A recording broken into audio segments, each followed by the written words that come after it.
We went on the street recently to interview coconut sellers, cocoa sellers, and can you believe a coconut seller makes between 300 cedis to 500 cedis a day profit? You genuinely believe that people can start businesses without money? Yes. How did you start your business? So I have a friend of mine at Casper who sells phone accessories. So after SHS, I started this. I go to his shop, I take phone cases. The guy really trusted me. I go to school, the university, I sold them, I made my profit, and I gave him back the money.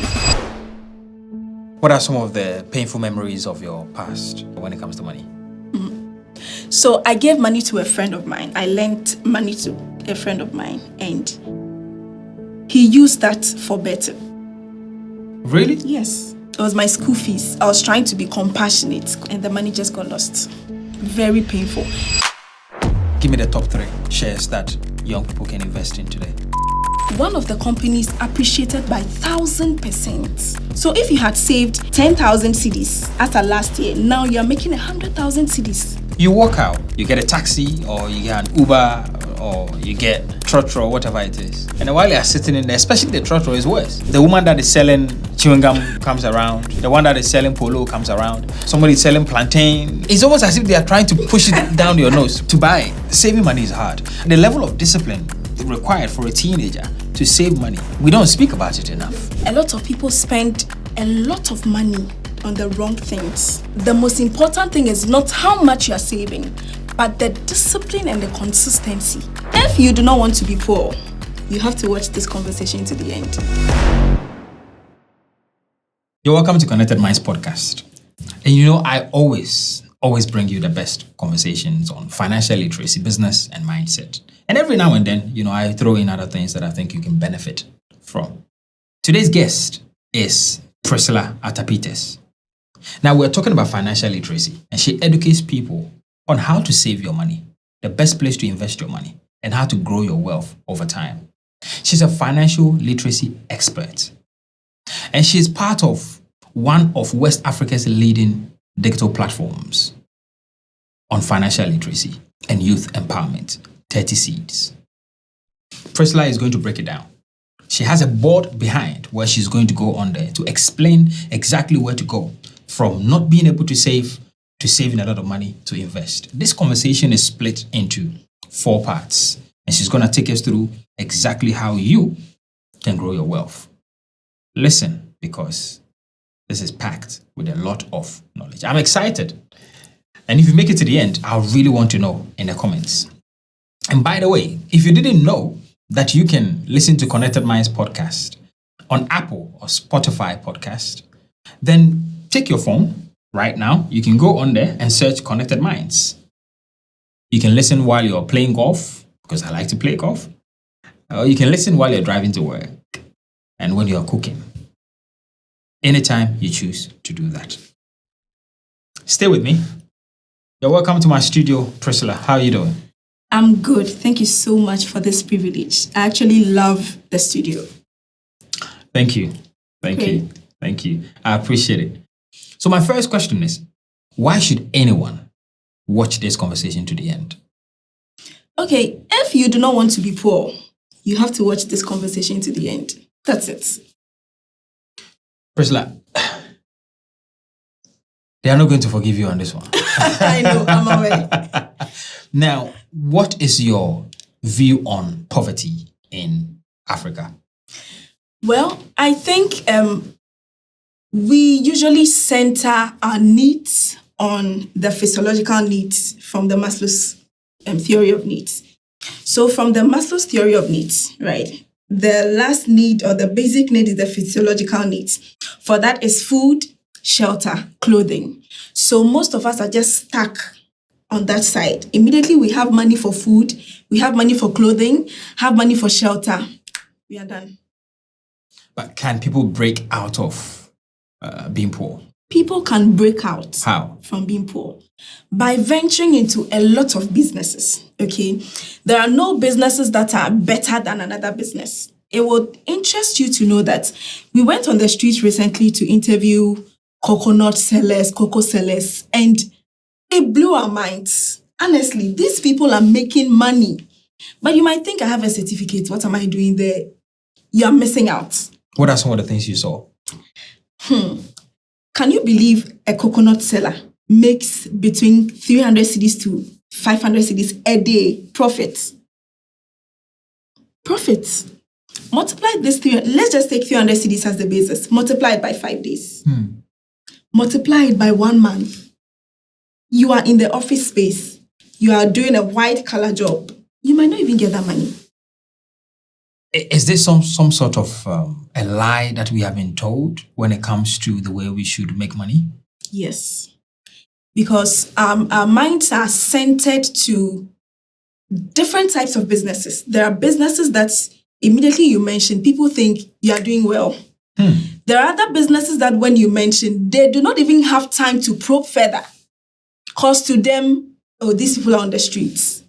You are joking. Wow.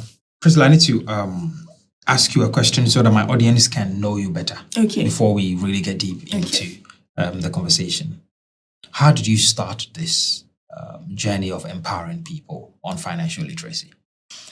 Okay, I have always been a money person, right? Not in a bad way, but I love money. Every person loves money because money makes a lot of things possible. I wouldn't have been here if I didn't have money to either board a car, to fuel my car, to do other things before getting here. So right from childhood, I've always loved to do something, to get something, to gain money for myself. So I started this accessory business right from the university, right? And you see, growing up as a typical African child, you are not given money. The money is either handled by your father or he gives it to your mother and your mother gives it to you. And even when you have to buy certain things with the money, you have to follow somebody, an adult, right? So I remember going to school, my school fees was never handed over to me. I either went to the bank with my father or with my mother, just for you to be sure that the school fees has been paid. That is it. But for them to give you the money as a child, it doesn't work that way. Then your mother does a white collar job, 9 to 5. Your father, 9 to 5. Probably you are home alone. As a 5-year-old child, they can give you the money. But that wasn't that back then. So I learned how to use money, how to handle money by myself because of everything that happens around us in our society. What are some of the painful memories of your past when it comes to money? So I gave money to a friend of mine. I lent money to a friend of mine and he used that for better. And the money just got lost. Very painful. And it wasn't any ordinary money. It was my fees. It was my school fees. I was trying to be compassionate because I had paid my fees and I had paid my fees as at then. The next year, I had to pay my fees. You see, entering the university, right from SHS, you're not giving the money. But immediately you enter the university space, you're giving your money because you are an adult, kind of. They gave me the money. I gave the money to this friend of mine. Oh. Just got lost. I mean, would that explain the reason why a lot of parents wouldn't want to give money to their children? Because of mistakes like this, right? Yes, it can explain the reason. It really can. Because if a friend of yours has mishandled the money, who do you run to? Back to your parents. Back to your parents. And it will be so sad if your parents are not so well-to-do and have struggled to get the money for you and you just mishandle it. Next time, you're not going to get the money anymore. As a young person, what lessons did you learn about money that made you think, okay, I want to start teaching people about financial literacy? Okay, before I dive into that, I watched your interview with Dr. McDan, and he said he's not where he wants to be. It really struck me, honestly, because we all know Dr. McDan. So if you are saying you are not where you want to be, Daddy, it really struck me, honestly. Yeah. It really, really struck me. I think no money is enough. Okay. Yes, it's one of the lessons I've learned. No money is enough. Because at every stage, the needs. That's when I'll talk deeply about the Maslow's law of fear. At every stage, there are needs. And it will amaze you to know that the money you have for this need will not be enough for the next need. So at every point in time, you have to strive to get something, for your money to grow. That's why 30C teaches on investment as well. You don't just save, you invest. I'm still going to go back to, my the previous question, which is, what are some things that happened to you that made you want to teach people about financial literacy? Okay. A lot of things I have realized growing up. I'm not grown, but I have realized a lot of things growing up, especially about businesses, how businesses are handled. A lot of people say, I don't have money, so I cannot start this business. I don't have money, so I cannot do this. So I kept asking myself, you don't have money. Why don't you have money? How don't you have money? Don't you eat? If you don't have money, you eat, don't you? You do. What do you eat with? Or what do you use to buy the food? It's money. You genuinely believe that people can start businesses without money? Yes. How did you start your business? I know you have an accessory business that you do. How did you start that? So right from SHS, I had a friend of mine. I live at Kaswa, by the way. So I have a friend of mine at Kaswa who sells phone accessories. So I take the phone accessories like this, right? And carry it with me wherever I go to. So at SHS, you're not able to sell, right? So after SHS, I started this. I go to his shop. I take phone cases. I go to school, the university. I sell it to my friends. I have not given him any money for the phone cases I'm taking. And you should know that, one, you have to be trusted. Because in this generation, it's so difficult to entrust your money with somebody else or someone else, sorry. So the guy really trusted me, gave me phone cases all the way to Cape Coast. I took the phone cases along. I sold them. I made my profit and I gave him back the money. I didn't start with 1 cedi. Well, I mean, I also know someone who gave somebody some items and then the person sold it and never returned the money.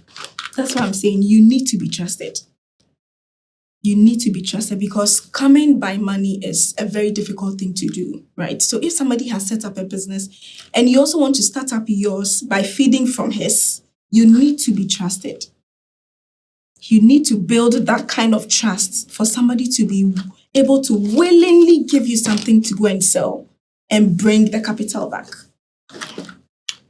Okay, now talk to me more. And then what happened? Now you're working with this guy, you take some of his stock, you sell it, and take your margins and give him his profit. Now, what was the next step? So I kept doing that for a while, and I ventured into iPhones.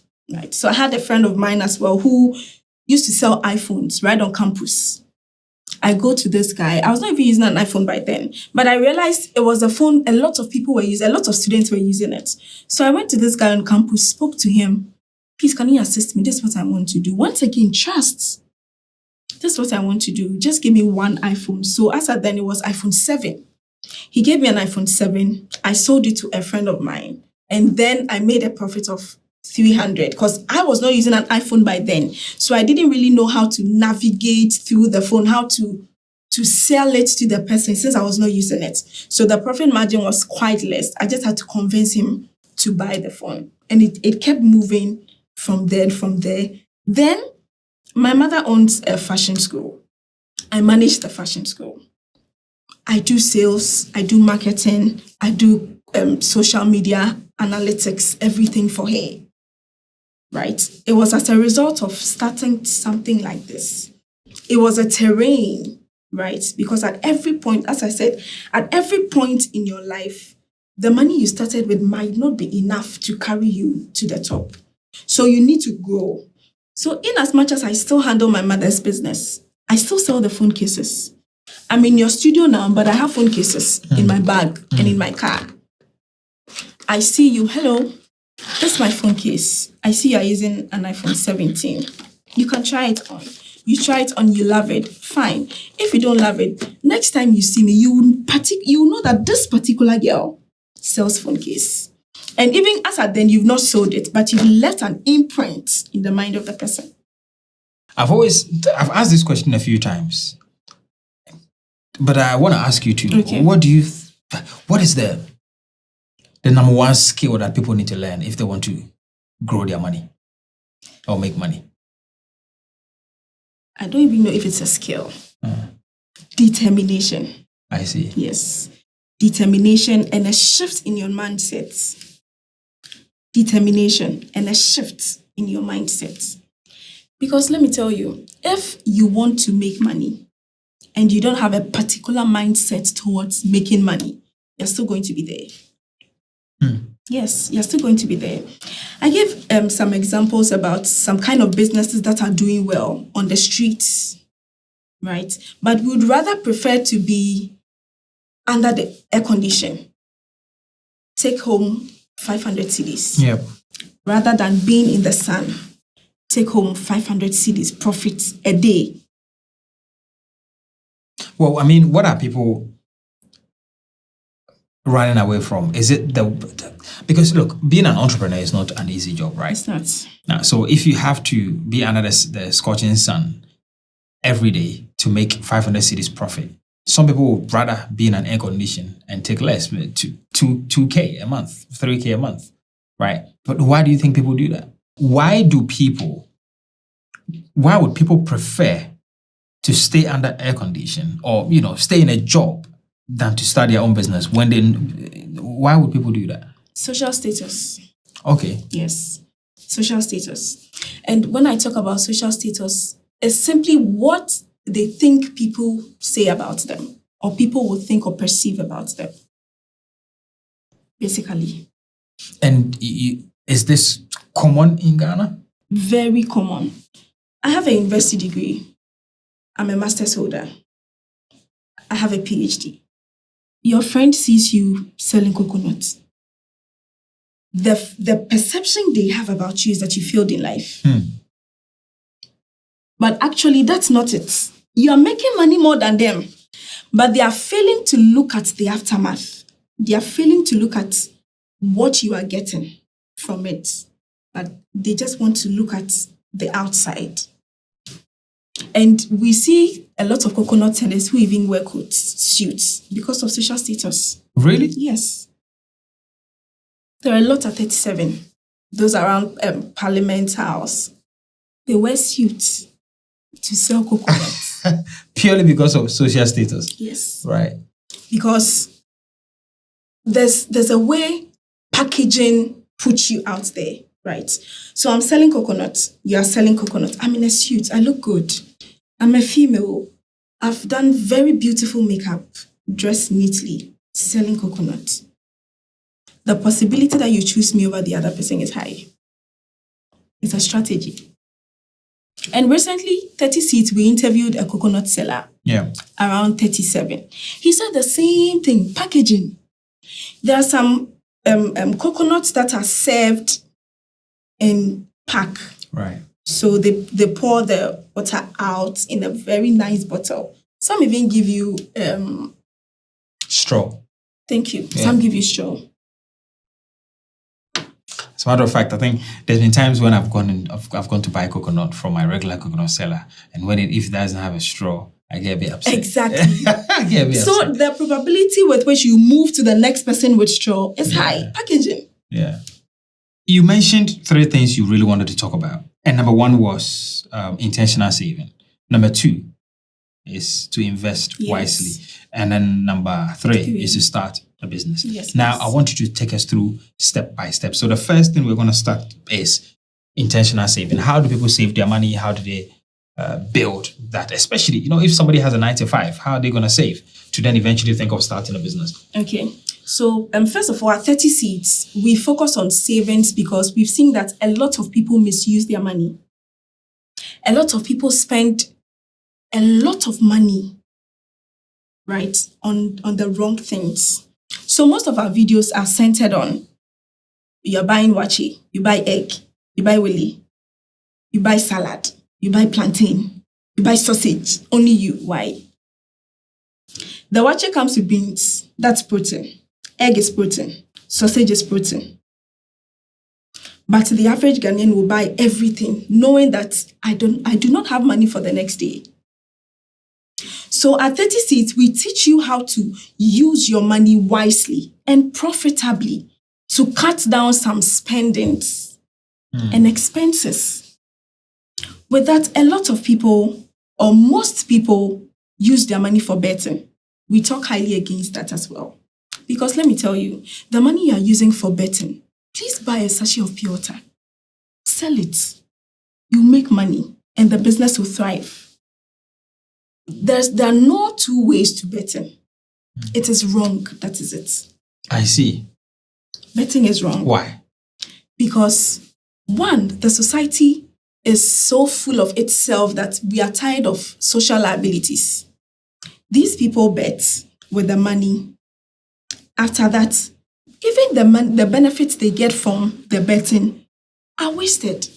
We have a lot of people sliding into our DMs to tell us about what they are going through from betting. And it's so addictive that they cannot stop. And we educate them. We know it's very difficult. But please, for the sake of your life and your future and your generation, stop. Save the money. Start something small. So the first is savings. Why do we teach on savings? For you to cut down certain expenses and save for your future. And we also know that savings is just for a particular time, right? So we tell you to invest. Okay. Now, before we even speak about investing, how do we save? Okay. 30 Seeds is currently running a challenge called the 30 Seeds Challenge. We encourage you to save every day.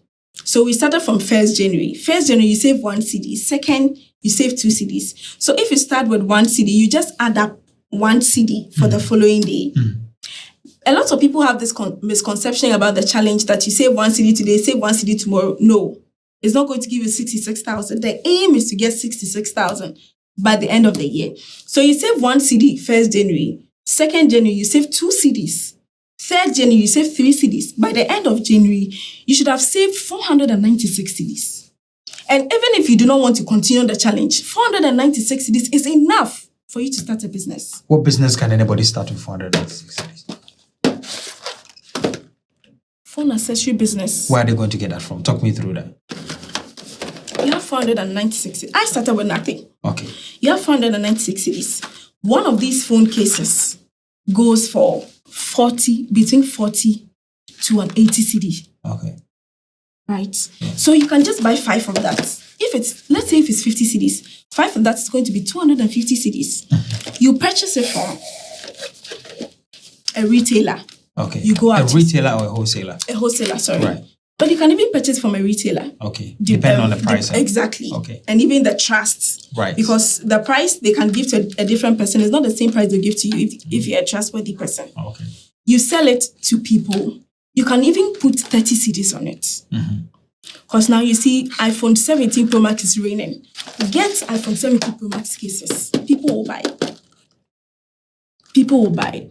And now, because of camera protectors, right? We have iPhone camera protectors. So somebody even uses a 7 Plus, but will go and buy iPhone 17 Pro Max camera protector and just fix it there. And it looks like an iPhone 17 Pro Max. Get iPhone 17 Pro Max case. No call. So even with 496 cedis, you can start an accessory business. You can look for a business that is thriving, look for loopholes, support and assist them. Yes. So, for instance, there's this fashion school you've seen in your neighborhood, right? That fashion school is not on the map. Okay. You can simply go to Google, AI, help me put something on the map. You do everything, but you don't do it right and there. You go to the fashion school, tell the mistress, your school is not on the Google map. So anybody who comes here finds it very difficult to get here. So I'm going to help you do this and this and this, but at a fee. Right. You earn from that. You don't necessarily have to go to school for this. Immediately you have a smartphone. AI is there to assist you. You get money from there. You save. So this conversation is for the young ones who are looking for a way to grow the cash. I mean, look, in my method of growing wealth, this is number one, and number one is cash flow, right? You need money. You need to be able to grow with what you have. You need to do a few other things to make sure that you are getting enough cash before you move to the next stage, which is the business stage. So this is the stage where somebody, you can be in SHS or you can be in university and start doing some of these things. For me, the only thing you need to learn is selling skills, whether you're using social media or, ads, if you may, or be convincing, be able to speak to people and sell these products to them. So I really hope that the young people take this from us. It's going to be a new series where we are going to be having conversations with a lot of young people who are doing something amazing that the average Ghanaian or African can learn from, and they can also apply their principles to start growing some cash flow, right? It will cut down a lot of the begging on the street. Yes. And a lot of the people just come into your DMs and then they're always begging, right? Always. Because maybe sometimes some of the conversations we are having, we're talking big money, we're talking millions of cedis, millions of dollars, and they don't have that money. So they see you as somebody they can come and beg from. But that's why I love this conversation, because it's going to allow somebody to start tomorrow. Yes, even now. Right now. You heard it. Right now. Priscilla says start now. All right. Yep. Let's go. So I want to illustrate it with the Maslow's theory of needs, if that's fine. Awesome. On the board. Awesome. So Priscilla is going to go to the board and then teach us something on the board on exactly how you can save your money. So let's watch it. Let me stop you here for a minute. So if it's your first time watching Konnected Minds, or you have been here before but still have not subscribed, do us a favor, because majority of the people that watch our videos have not subscribed. This doesn't help us grow beyond what we expect. So help us by hitting the subscribe button. Thank you. Now let's get back to the conversation. So this is savings, right? I want to break it down to every average Ghanaian to understand this. We have the physiological needs. That's food, water. Water entails the food. So that's food, shelter, and clothing. Food, shelter, clothing. And the reason why a lot of people are poor is because they focus on only this. After all, the only money I have is for food. I have a place to sleep. I have clothes to wear. Why do you want me to continue getting money for what? Won't I die? I'll die. My next of kin will come and enjoy. People have this mindset because, as I told you, a lot of people slide into our DMs, and it will amaze you to know the things people think about and the misconceptions they have about savings. Let's move. We have the safety needs, right? So from the physiological needs, if you move to the safety needs, people just put money somewhere for emergency cases. Emergency cases like I fell ill. I was going somewhere, my iPhone was stolen. It's an emergency. People save money for that purpose. Then we go to love and belongingness. From here, they only save money to cater for other people, for responsibilities, family responsibilities, for the sake of social status, right? So as a man, as a woman, there are a lot of responsibilities on you from the society. Money-wise, they move to you.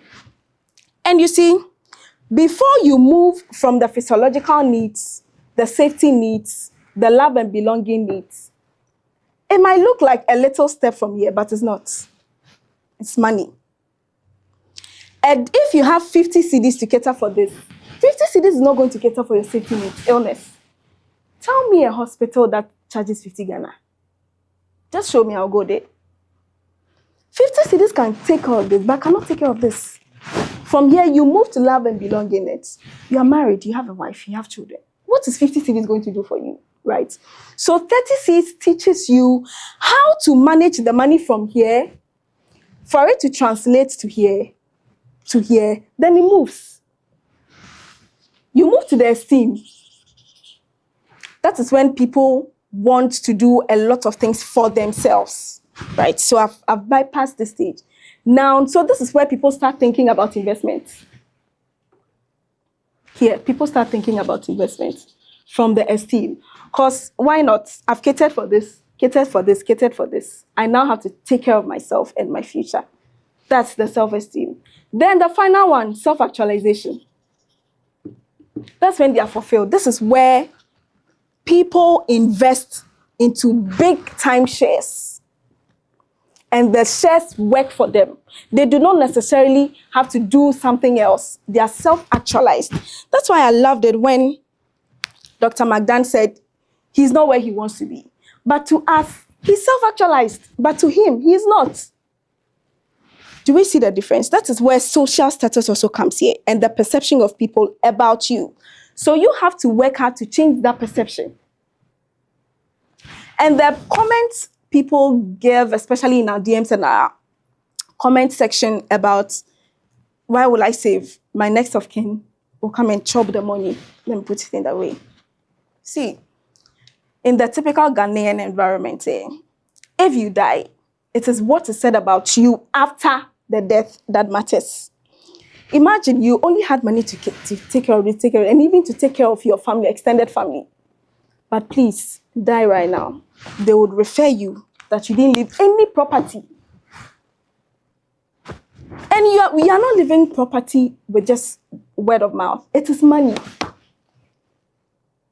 It is money. So that is simply what 30 seats do or does. We teach about all these things, savings. So from here, you move to investments. All right. Thank you. I hope, people understand these things. I mean, when you were talking, I was trying to figure out where am I? Right? I was trying to figure out where am I in that thing. That's amazing. I hope people actually pay attention to this and they focus on it. Yeah. Right. So you've taken us through saving, how to save money, and you guys are actually running a method where people can save, I think, 66,000 by the end of the year. Yes. Now, the next step you spoke about was invest wisely. Talk me through that. Okay. Savings alone is not enough. That's why you need investment, right? Savings can take care of things at the interim, but investment goes a lot further than it. So we teach people on how to buy shares. And it might interest you to know that people do not know what shares are.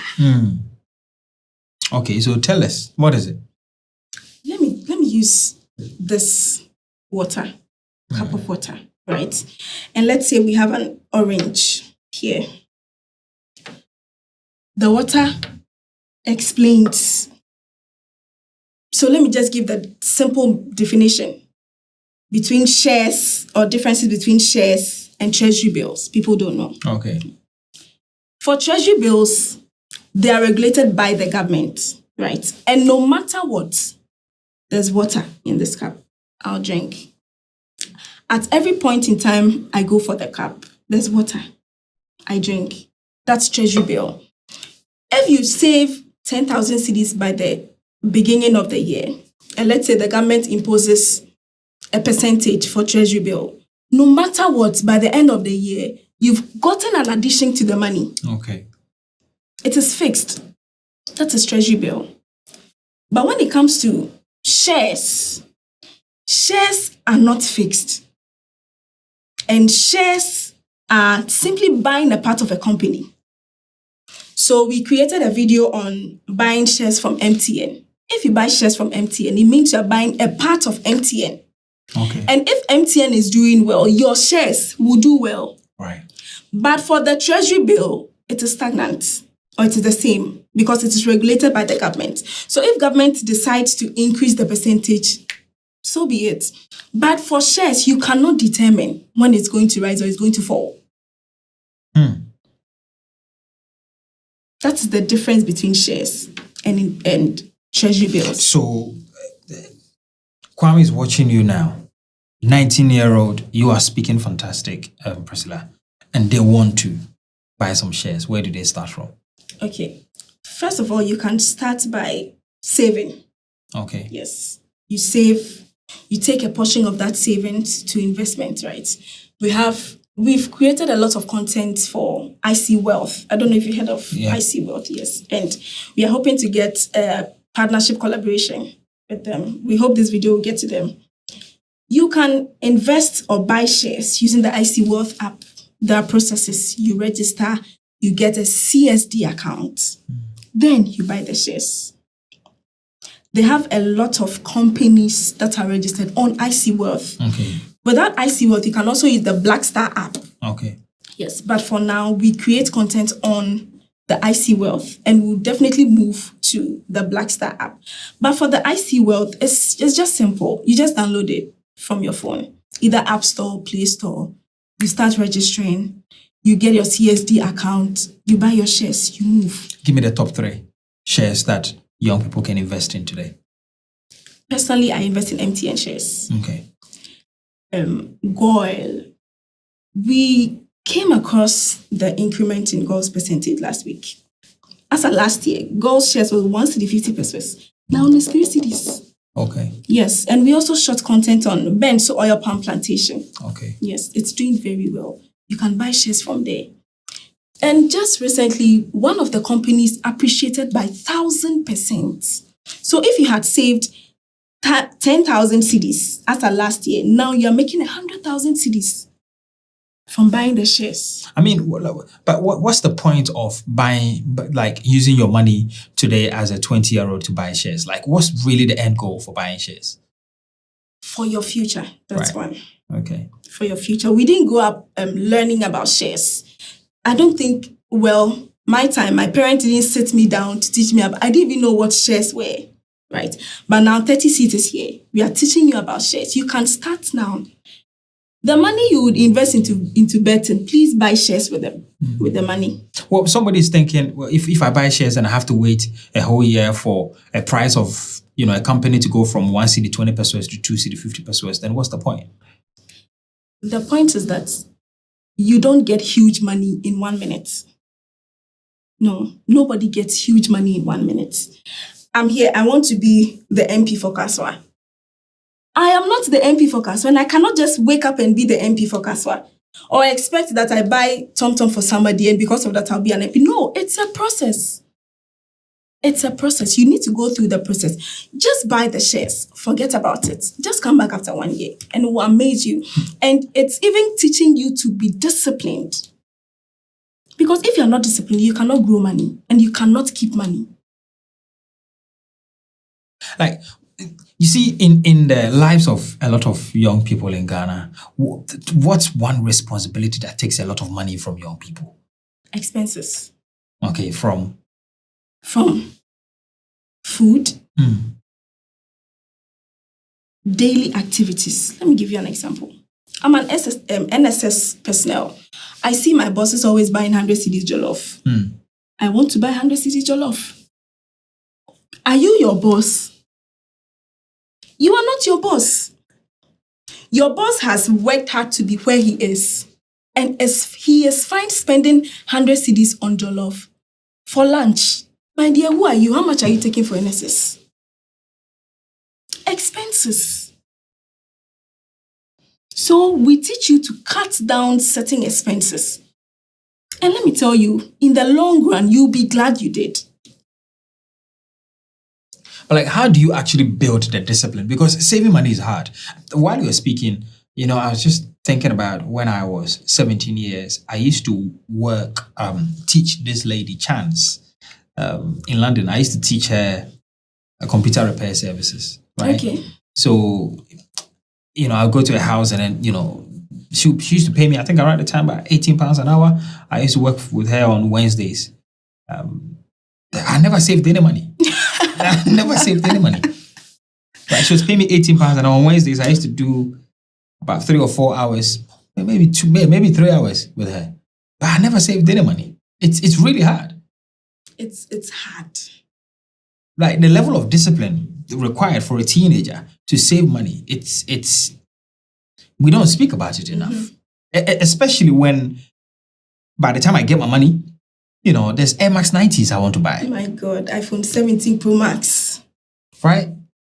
So I mean, there was a time even when the government used to give us, I only got it for 1 year, the government used to give us £30 a week, right? Just going to school. Okay. And I never did anything with that money. Nothing substantial that I can tell you I did, but probably sent it back home for my siblings to help. I didn't save anything. So I really want you to tell us the type of discipline that you guys have used to help save money. Okay. So we had all these things in mind. That's why we brought the 30 C's challenge to your doorstep. One, you're not walking into any bank. You can simply do it with envelopes, with our normal money box at your home. Okay. Save, right? And the most important thing is not how much you're saving, but the discipline and the consistency. Is never about the money. It's the discipline, right? You see, we have this saying that if you continuously do something for 21 days, it becomes a habit. I've increased it, man. Wow. I make it 90 days. Oh, great. 90 days. Every 90 days, and you have it. I've increased it. But I guess we are different people, isn't it? Every person is different. Yes. So, and this is somebody who is struggling to save. Yeah. So let's just bring it to the 21 now. Yeah.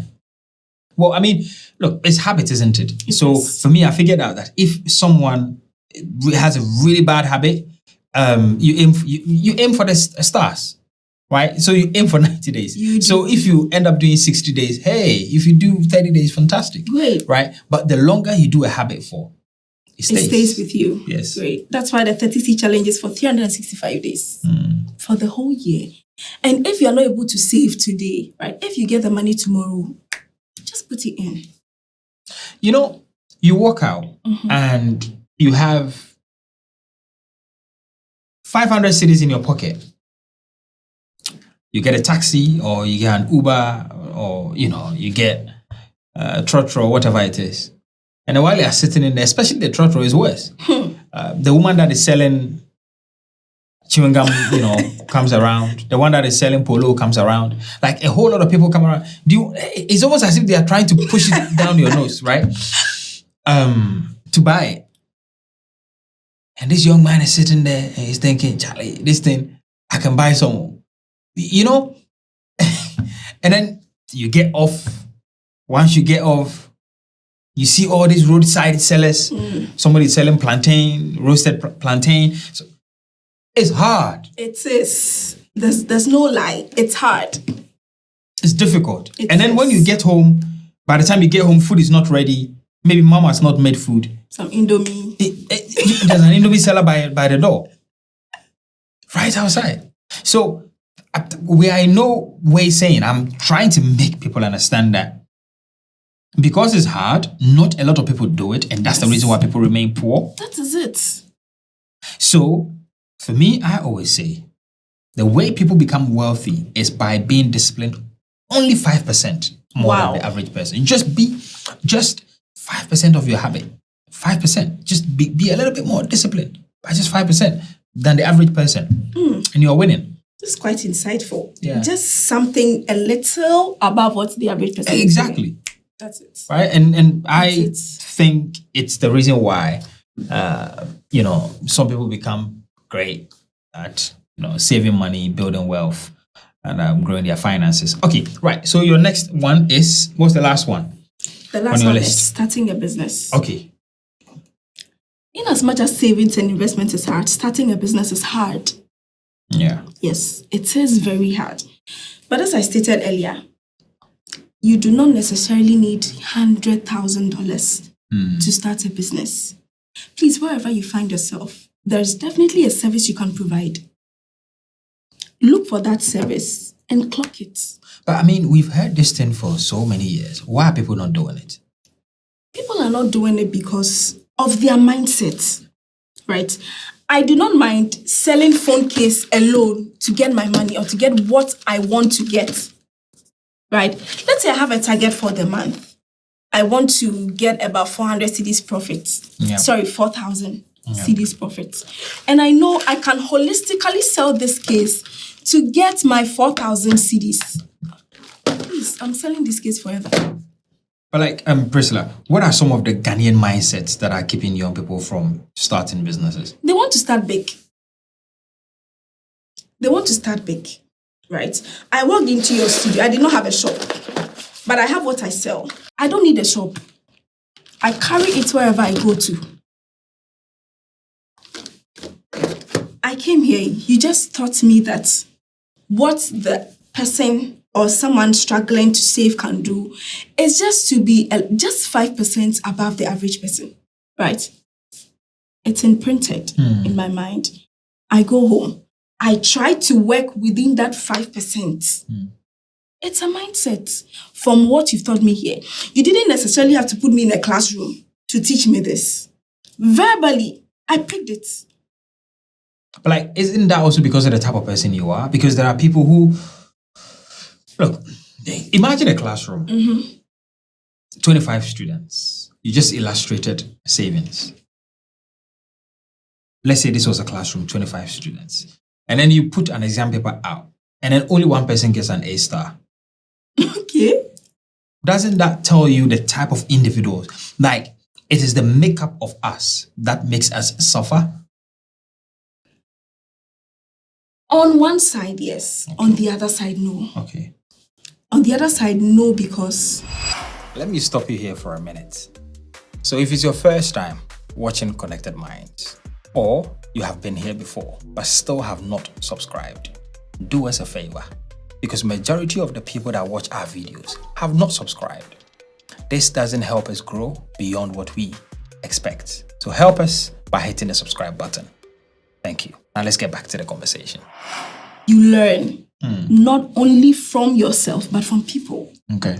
So I've seen this person do this. Honorable Konnected came here and said he sold 6 of his properties. He didn't just say it. He went through the process, right? I'm home watching this podcast. What can I give up to make it like Honorable Konnected? It is not in my likeness to think about it, but because of what I heard, I start to think further, right? But a normal person will see it as he's trying to bluff. So yes, we might be different people with different mindsets, but it is not only you.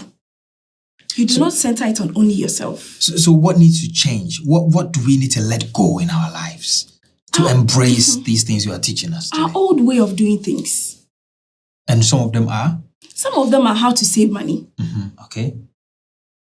You see, in our olden time, I saw my mother keep money in handkerchief inside her dress. That's how I saw my mother save her money. Then we grew to teach her, say, there are microfinances, there are this. Then she started saving from there.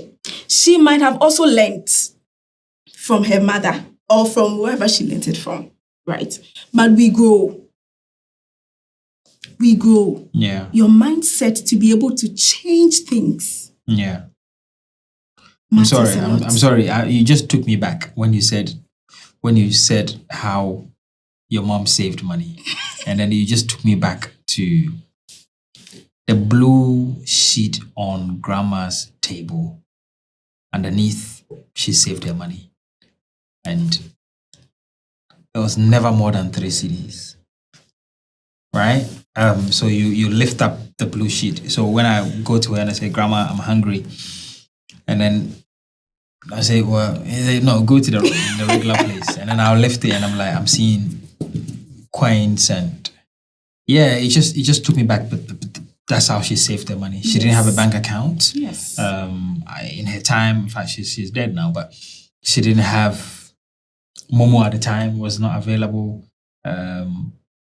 It wasn't that popular. Yes. But that's how I saw her saving her money. By all means, save. Yeah. My stepfather, the way he saved his money was, he was a bit more, a little bit more modern. I mean, he had a bank account later, but he used to work as a farmer and as a chemical seller. So he would work, and a ceiling is where he used to save his money. And then one day somebody went to steal it. Ceiling. Ceiling, yeah.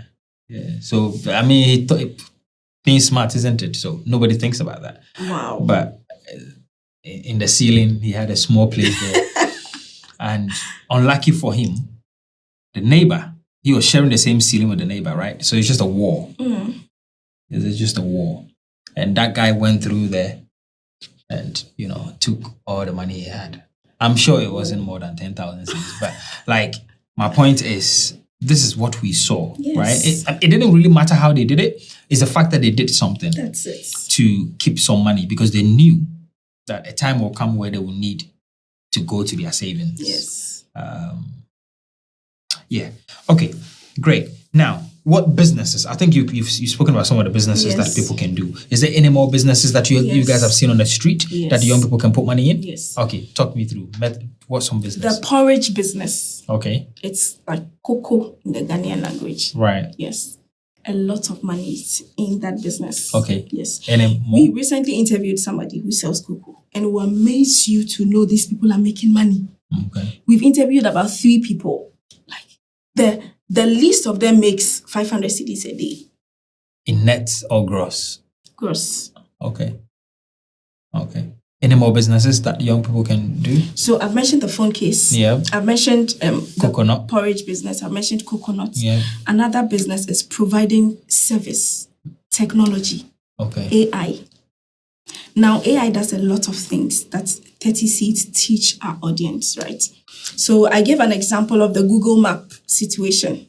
You can just see that this bean seller is not on Google. It's not on Google. We call it Google profile or Google business profiles. Yeah. You just talk to the person. Oh, I'm just going to charge you 50 cedis. I'll do this for you.